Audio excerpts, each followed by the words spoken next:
আসসালামু আলাইকুম।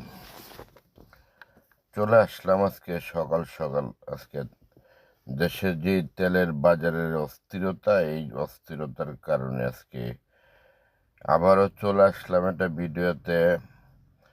তা আমার কথা হলো যে ঢাকা শহরের ভিতরে পাম্প কিন্তু কম না, কিন্তু সবগুলা পাম্প কালকে যখন আমি যাত্রাবার মেরাদিয়া থেকে শুরু করে স্টাফ কোয়ার্টার পর্যন্ত যত কটা পাম্প আছে সবগুলা পাম্প বন্ধ। চৌধুরীপাড়া বন্ধ, রামপুরা বন্ধ, তেজগাঁও বন্ধ। এখন প্রশ্ন হলো যে পাম্পগুলা কেন বন্ধ? এই পাম্পগুলা যদি বন্ধ না থাকতো তাহলে কিন্তু এত ভিড় কিন্তু সেরাটনে হয় না। আমি এই তেল তেল করে তিনবার আমি সেরাটনে ঢুকলাম, এই তিনবার দেখলাম যে এই পরিস্থিতিতে কিন্তু মানুষের কিন্তু যে এই ঢল নামে একটা পাম্পে তখন কিন্তু সম্ভব হয় না তাদেরকে এই করা সম্ভব হয় না, কেননা উল্টা পাল্টা শুরু করে দেয়।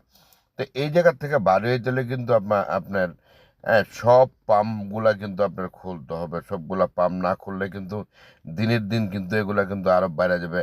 এখন সরকার তো নির্ধারিত, সরকার যে কথা বলতেছে, সরকার কিন্তু দাম বাড়ায় নাই তেলের। তো তেলের যেহেতু দাম বাড়ায় নাই, তেল যেহেতু আসতেছে, তাহলে এত হুন্ডি হওয়ার কোনো দরকার পড়ে না। আর হঠাৎ করে পাম্পগুলা কেন যে বন্ধ করে দিল, ঠিক আছে, এইটাই তো হিসাব করে পাইতেছি না। প্রতিটা পাম্প যদি খোলা থাকে তাহলে কিন্তু এত এত ভিড় কিন্তু একটা পাম্পে হয় না। আমি তিনবার 3 দিন আসলাম, ঠিক আছে, 3 দিন একই ভিড়। আমার 1.5 ঘন্টা লেগে গেল।